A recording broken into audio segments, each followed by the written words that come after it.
Salut à tous, j'espère que vous allez bien. Donc, petite vidéo mise à jour sur le Bitcoin et l'Ethereum. Donc, la vidéo d'aujourd'hui est sponsorisée. Mais avant de commencer, comme à chaque fois, je tiens à remercier la communauté. Merci énormément pour votre temps, les likes, commentaires, partages. Si vous n'êtes pas abonné, n'hésitez pas à le faire, ça me ferait vraiment plaisir. Ça aiderait énormément la chaîne. Vous pouvez aussi me suivre sur Twitter et sur Twitch pour ne pas louper mes prochains lives. Voilà, donc sans plus tarder, on va attaquer la vidéo. Let's go.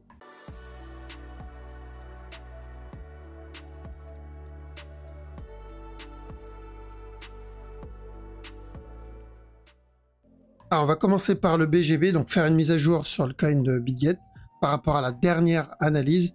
Donc, on a dit quoi quand on était dans stop? Que j'attendais un drop, d'accord, pour valider un plus gros flat minimum. Et si c'est bien un régular, j'attendrai la cassure de la trend et une correction en dessus. Donc, pour le moment, ça a l'air de valider ça. S'il continue à corriger, objectif, revenir tester le top. L'autre possibilité, c'était ce mouvement-là, c'est un A. Il va me donner un B et ensuite donner un C après la cassure du top. Donc partir sur une structure corrective 4 heures voire daily au lieu de 1 heure. Donc toujours pareil, ça n'a pas changé. On a bien cassé la trend et il est en train de corriger au-dessus. Donc dans la structure 1 heure, l'analyse c'était attention à ce running pour un buy. On a bien eu un up mais il n'a pas cassé le top. Là il est en train de range, donc il peut revenir le péter directement. Par contre, s'il le pète, le up, il est vachement lent. Donc, j'aurais préféré que ça soit agressif. Mais on garde en tête que s'il ne casse pas ce top et qu'il vient ramper, casser ce bas-là, on part pour un plus gros regular flat. Et c'est toujours de l'achat s'il donne ça. D'accord? Par rapport à un A ici, un B là, et encore un C. Donc, objectif, en 1 heure, revenir péter ce top-là.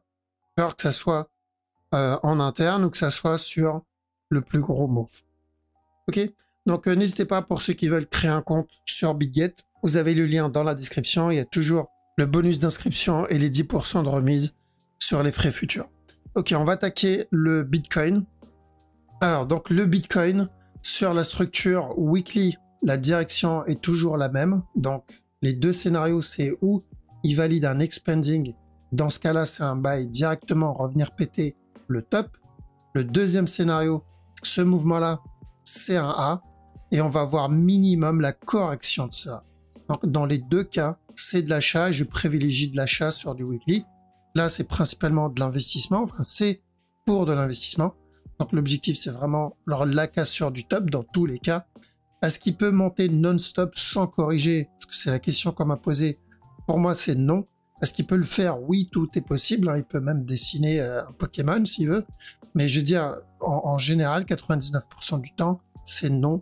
Une structure finie, toujours pas corrigée. Que ça soit une structure corrective 1 heure ou 4 heures ou daily. Donc là, par exemple, on a eu des petites structures correctives 4 heures. Et ici, donc avant, on a eu un truc comme ça. C'est une structure corrective daily. Donc, ça finit dans la plupart des cas par corriger. Donc, est-ce qu'on peut avoir ça et ensuite avoir encore ça? Bien sûr, et ce serait d'ailleurs plus logique comme structure et comme possibilité. Donc, voilà pourquoi pas besoin de paniquer ou de s'exciter sur le move. Je pense qu'on est que dans le A. Et qui dit A dit, ce qui va suivre, ça va être le B. Mais c'est aussi, car A, c'est le départ d'une structure qui veut dire continuation derrière. Donc, weekly, investissement, Bitcoin, toujours de l'achat. Et daily 4 heures. Donc on est dans une tendance haussière, d'accord? Par contre, comme on a eu, alors on va passer sur du 4 heures rapidement. Donc comme on l'a eu ici, on a eu cette impulsion et on a dit attention ici, ce mouvement va corriger. On a eu un drop. Bon, on s'attendait à un truc plus correctif, mais on a eu quand même le pullback. Ensuite, on a eu un nouveau plus haut. Et ce mouvement-là aussi, il va falloir qu'il corrige. Et on a eu ce drop-là. Donc up, correction de ce move. Up, correction de ce move. Et je pense que la correction, elle n'est pas encore terminée. Et dites-vous que ce mouvement-là, donc comme celui-là a fini par corriger, comme celui-là a fini par corriger, ce mouvement-là, celui-là, finira par corriger. Alors, donc, là, je m'adresse plutôt à ceux qui font du trading. Donc, il va falloir être prêt pour ce move. Et si je regarde en 1 heure, on est en train de perdre en momentum. Le mouvement n'est pas très agressif, il est essoufflé, transpire. Donc, s'il vient péter ce bas, ici, minimum chercher un running flat. D'accord? Est-ce que ce running peut s'invalider? Et là, on peut être sur un regular flat ici. Et on a donc une fin de structure. Si c'est le cas, ça voudra dire que le prochain move qu'on va avoir, il sera plus grand que ça. Dans tous les cas, il va falloir faire très attention à chaque nouveau plus haut pour ceux qui tradent le 15, 5 minutes, 15 minutes, on va dire 1 heure max, je dirais 15 minutes. D'accord? Donc, on se rapproche du départ d'une fin de structure 30, 15 minutes.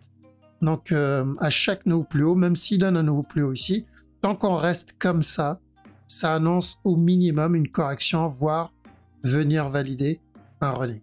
Alors, donc ça, c'est ce que j'aimerais comme opportunité en 1 heure, parce que là, l'achat qu'on va prendre, donc les buy setup qu'on va prendre, exemple ici, celui-là n'était pas dégueulasse, c'était à tenter, celui-là aussi, donc ça va être du 15 minutes, 5-15 minutes. Mais si on veut une opportunité en 1 heure, parce que je sais, il y en a qui traitent plus la structure 1 heure, ben on va avoir besoin du retracement en 1 heure, minimum un running, s'il doit continuer. Alors, donc maintenant, est-ce que ce retracement, ce retournement va donner juste la structure 1 heure avant le up, ou est-ce que ça va être le départ de cette correction 4 heures avant le up? C'est trop tôt pour le dire, mais tout ce que je dois garder en tête, c'est que ce soit l'un ou l'autre, dans les deux cas pour le moment, BTC, je vois encore, donc c'est encore haussier, d'accord? On est dans une tendance haussière. Et on est dans la zone, donc je vous ai dit, la zone que je recherche, c'est dans les 30 000, donc 28, entre 28 000 et 30 000, on n'est pas très loin, je crois, à la même marché. Donc dans cette zone-là, j'attends une réaction, ou pour le running, ou pour un plus gros B. D'accord? Donc si c'est le running, je rappelle, si c'est le running, il va falloir qu'il vienne péter ce bas-là. Et ensuite, de l'achat. Si c'est la structure corrective 4 heures, c'est plus grand, mais c'est toujours de l'achat. Donc là, c'est... Pourquoi j'insiste sur ça? C'est plus pour les traders, ceux qui tradent en interne, parce que l'avantage du trading, c'est de prendre les setups, que ce soit baissier ou haussier. On a toujours une opportunité, mais c'est beaucoup plus risqué, parce que ça demande un peu plus de management. D'accord? Donc, est-ce que pour le moment, je peux rentrer à la vente? Là, j'ai pas vraiment de sell setup. Comme j'ai dit, on est dans une tendance haussière. Je serais pas étonné de le voir revenir péter le top. D'accord? Ça va être du 15 minutes. Donc, en 15 minutes, est-ce que tout ce mouvement-là, ça peut être une correction pour revenir tester le top? Oui. Il va falloir qu'il donne un petit setup en petit time frame. Parce que tant qu'on n'a pas pété ce bas, il n'y a pas de raison de vendre dans cette time frame. Dans cette time frame. Tant qu'on n'a pas pété ce bas. Donc, on fait attention. On est en train de perdre en momentum sur ce move. Et on n'a toujours pas corrigé cette impulsion. Dans cette zone, à chaque nouveau plus haut, on doit être vigilant. L'Ethereum, ça va être la même chose.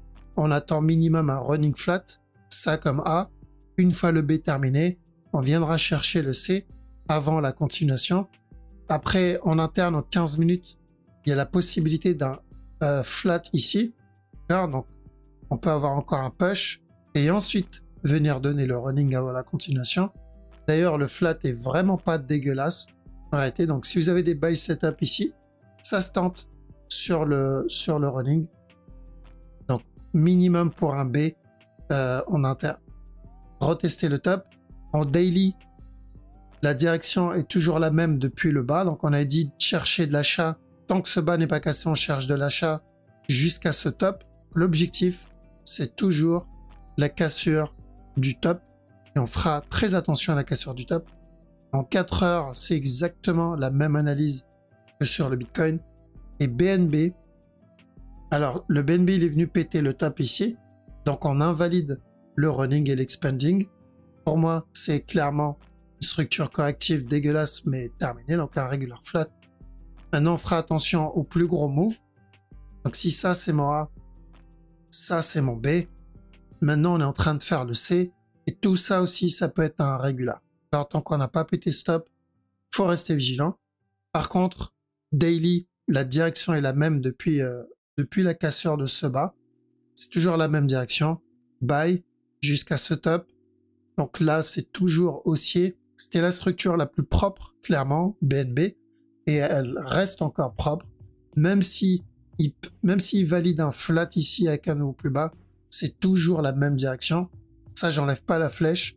Et en 1 heure, potentiellement un petit régular en préparation. Comme on a eu ici un A, ici aussi, on a eu le B. On est en train d'obtenir le B. On a le C. J'attends le C. Et ensuite buy. S'il donne des buy setup, pardon, je tente, mais j'aimerais bien qu'il valide d'abord le C. Et en 15 minutes, ceux qui surveillent le 15 minutes, oui, c'est possible qu'on obtient ici un running, mais il ne faudra pas qu'il pète ce bas. Donc pour ce A, ce B, ce C, et dans ce cas-là, il va venir péter le top là-dedans. Mais c'est du 5 minutes 15 max. Donc s'il continue à flag ici, pourquoi pas revenir tester le top, et on fera attention à la cassure du top parce que il y a toujours le risque du plus grand flat avant le buy. Ok, on surveille, petit time frame, donc soyez très vigilants. Je sais pas s'il va y avoir des news aujourd'hui ou pas, j'ai pas regardé, ou peut-être demain. Donc ça c'est important parce que ça peut faire bouger la structure en petit time frame, probablement pas la grande mais surtout la petite. Et faites attention, comme je dis aussi sur le BTC, les ups qui donnent sont de plus en plus fatigués et en général on obtient au moins une petite correction. Mais on est toujours dans une tendance haussière. Alors, on n'oublie pas ça. Tendance haussière en 1 heure. Tendance haussière en 4 heures. Donc c'est toujours haussier. Il faut juste garder en tête une correction. Donc ceux qui n'ont pas pu prendre le buy quand on était dans cette zone, s'ils donnent cette correction 4 heures, ça sera la prochaine opportunité, mais il va falloir l'attendre. Maintenant, ceux qui sont en mode investissement, on est toujours dans une bonne zone, qu'ils corrigent ou pas. Pourquoi? Parce que notre objectif, c'est minimum revenir tester le dernier plus haut.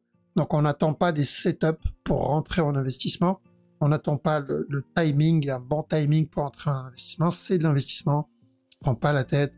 On laisse ça de côté et on cherchera à vendre une fois donc le top atteint. Ok les amis, bon je vous laisse ici, prenez soin de vous. Si j'ai une mise à jour à faire rapide, petit time frame, je le ferai sur Twitter, donc n'hésitez pas à me suivre dessus. Sinon, on se voit mercredi pendant le live à 19 h sur Twitch, vous avez le lien dans la description. Je vous dis à la prochaine, ciao.